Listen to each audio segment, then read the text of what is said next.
श्रीनाथ जी, गुरु गोरखनाथ जी के चरणों में आदेश आदेश आदेश। महामाई महाकाली भैरव बाबा भगवान दत्तात्रेय जी नवनाथ 84 सिद्धों के चरणों में आदेश आदेश आदेश। आप सभी को आदेश आदेश।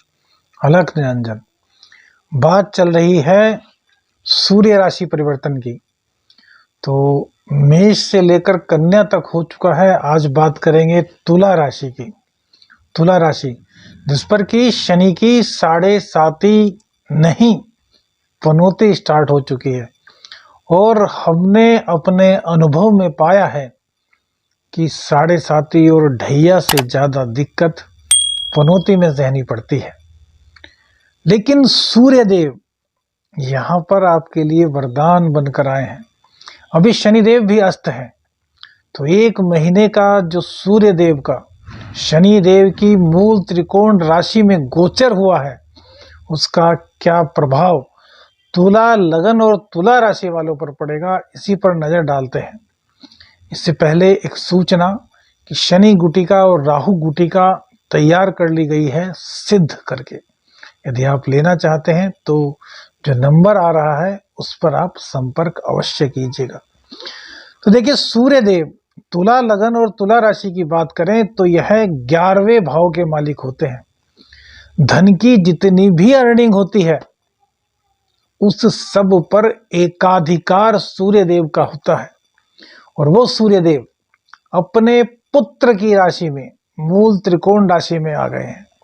यदि गोचर की बात करें तो 10वें और 11वें भाव के स्वामी शनिदेव होते हैं। अर्थात किसी की भी इनकम का यदि स्रोत हासिल करना हो, या उसकी इनकम कितनी होगी, कैसी होगी, उसके बारे में यदि जानकारी हासिल करनी हो तो शनिदेव को अवश्य ही देखना चाहिए, क्योंकि शनिदेव के बिना अर्निंग पॉसिबल ही नहीं होती। शनिदेव ही कारक हैं, भले ही उसमें सहयोगी शुक्र हो, बुध हो, बृहस्पति हो और अन्य ग्रह हो, लेकिन जो मेन कारकत्व ग्रह है वह है शनिदेव। इसीलिए कहते हैं भैया, शनिदेव से डरो नहीं, शनिदेव को मनाओ, शनिदेव के गुण गाओ। जो शनिदेव की शरण में रहता है उसको जीवन में कभी दुख दर्द नहीं होता।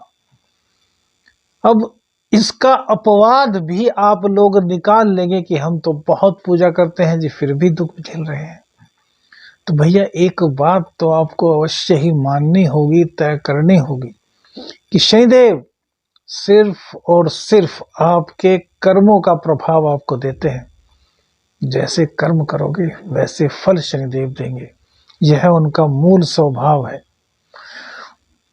तो सूर्यदेव कुंभ राशि में शनिदेव के साथ मूल त्रिकोण राशि में आ गए हैं। शनि और सूर्य की युति 5म भाव में बन रही है। तो भैया, सूर्यदेव अपने भाव को देखेंगे जहां पर कि 5म राशि बनी हुई है, जो कि सूर्यदेव की अपनी राशि है। तो भैया, आय तो आपकी बहुत अच्छी होने वाली है। कोई भी आपका बिजनेस का प्रपोजल अब तक अटका हुआ था तो अचानक से वो बन जाएगा। शनिदेव के अस्त होने का फायदा आपको यहाँ पूर्ण रूप से दिखाई दे रहा है। और शनिदेव मूल त्रिकोण राशि में, अपनी मूल त्रिकोण राशि में बैठे हैं। तुला लग्न में 10वें और 11वें भाव के स्वामी, अर्थात 10वीं और 11वीं राशि बनती है चतुर्थ और 5म भाव में। इसके स्वामी शनिदेव होते हैं। तुला लगन में सबसे ज्यादा शुभ फलदायी यदि कोई ग्रह है तो वह है शनिदेव, और शनिदेव यहाँ पर अपनी मूल त्रिकोण राशि में बैठे हुए हैं। लेकिन जब भी राशि से पंचमेश शनिदेव होते हैं तो भैया थोड़ी दिक्कत तो आती है, लेकिन आपको घबराने की आवश्यकता नहीं, क्योंकि आपके तो लग्न और राशि के मालिक शनिदेव है। अब लग्न और राशि के मालिक शनिदेव कैसे हुए?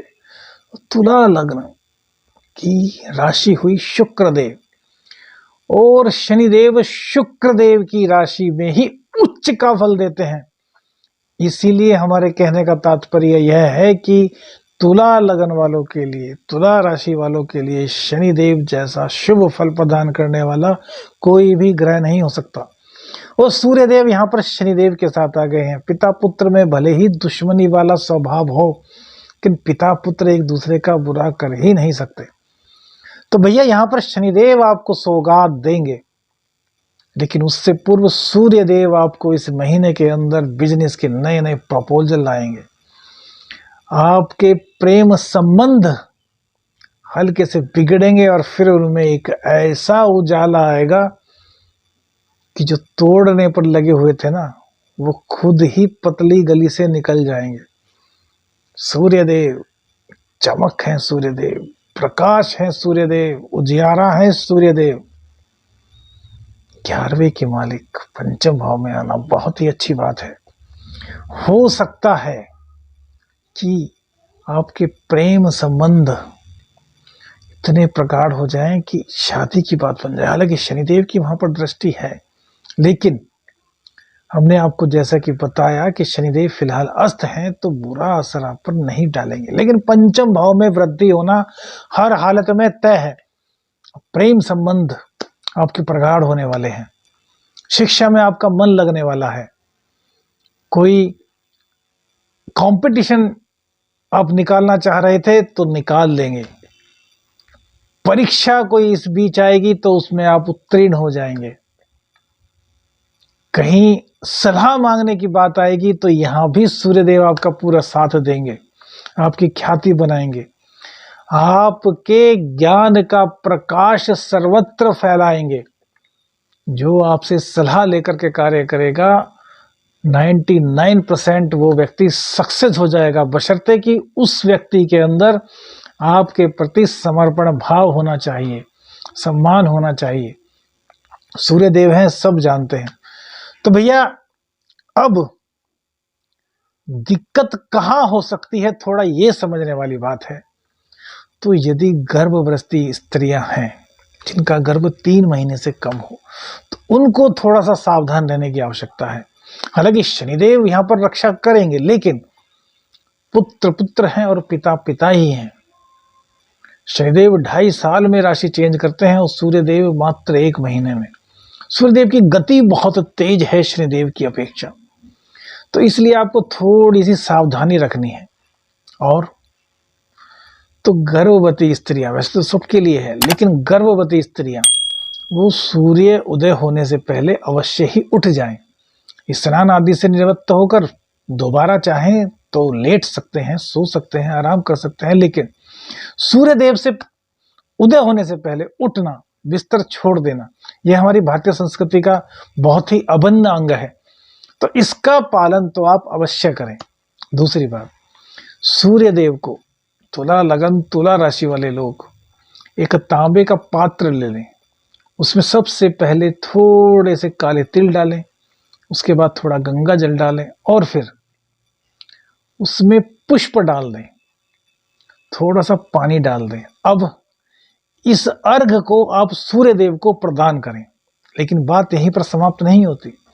इसके बाद आपको थोड़ा सा घी लेना है, चुटकी भर घी लीजिए, 2 बूंद घी लीजिए और उसको 5 बार ओम सूर्यदेवाय नमः, ओम सूर्यदेवाय नमः सूर्यदेव को समर्पित कर दीजिए 5 बार। बस जो भी दिक्कत थी वो सब दिक्कत समाप्त। और इन 2.5 साल में एक चीज से आपको कभी नहीं चूकना, मंगलवार और शनिवार में आपको सुंदरकांड का पाठ अवश्य करना है। सुंदरकांड की पुस्तक कौन सी हो, जिसमें कि लाल स्याही से लिखा हो, रेड इंक से। और पाठ कैसे करना है, किसी भी टाइम कीजिए, बस थोड़ा तेज स्वर में कीजिए, जिससे कि आप मतलब हमारे कहने का मतलब है कि आपको हनुमान जी को सुंदरकांड पढ़कर सुनाना है और बस आपके जीवन की सारी समस्याएं समाप्त। तुला राशि के लिए बहुत कुछ आगे लेकर आएंगे, क्योंकि पनौती है, शनिदेव आपका भला करेंगे, इसमें कोई दो राय नहीं, लेकिन जो उनका मूल स्वभाव है शनिदेव उससे भी नहीं भटकेंगे। तो आपको कोई परेशानी ना हो, इसलिए आपको हर बार इस तरह के उपाय बताएंगे जिससे कि आपका जीवन सुचारू रूप से चलता रहे। देखिए, ज्योतिषी का कार्य है बताना, आने वाले संकट के संबंध में आपको पूर्व में सूचना दे देना। जिससे कि उस संकट को टाला जा सके। और टालने की बात छोड़ दीजिए, जो ब्रह्मा जी ने लिखा है उसको टाला तो जा ही नहीं सकता, उसके प्रभाव को कम किया जा सके, बस जोशी इतना बता सकता है। कोई कहे कि महाराज जी को इतनी दक्षिणा देंगे, जोशी जी को इतनी दक्षिणा देंगे और वो हमारे पर छप्पर फाड़ के वर्षा करा देंगे धन की, ऐसा नहीं होता। जो भाग्य में है वो मिलेगा। हाँ, भाग्य में कहाँ अड़चन आ रही है, उस अड़चन को दूर करने का कार्य ज्योतिषी पर है। तो भैया हम तो हैं शाबर मंत्र साधक, और इसी के साथ ज्योतिष विद्या, दोनों का सामंजस्य बनाकर चलते हैं। आयुर्वेद भी इसमें जोड़ देते हैं। देखिए, आयुर्वेद और ज्योतिष दोनों एक दूसरे के पूरक हैं। यदि आप में से कुछ लोग आयुर्वेदाचार्य हैं या आयुर्वेद को जानते होंगे तो आपको पता होगा कि बहुत सारी ऐसी जड़ी बूटियां हैं जिन्हें कि फला नक्षत्र में, फला समय पर, फला तरीके से यदि तैयार किया जाए तो उस औषधि का असर एक आम औषधि जो बनाई जाती है उसकी अपेक्षा 100 गुना ज्यादा हो जाता है। तो ज्योतिष और आयुर्वेद एक दूसरे के पूरक हैं, अलग मत कीजिएगा। और जब हम उपाय बताते हैं तो उसमें आयुर्वेद का भी समावेश होता है, ज्योतिष का भी समावेश होता है और साधना का भी समावेश होता है। बस हमारा जो एस्ट्रो शाबर मंत्र चैनल, यूट्यूब चैनल है ना, इसका उद्देश्य एक ही है कि इन तीनों विधाओं को एक साथ लेकर चला जाए, जिससे कि हमारा जीवन सुखमय गुजरे, भौतिकी नहीं आध्यात्मिक जीवन भी बहुत अच्छा गुजरे। आज्ञा दीजिए। श्रीनाथ जी गुरु गोरखनाथ जी के चरणों में आदेश आदेश आदेश। अलख निरंजन।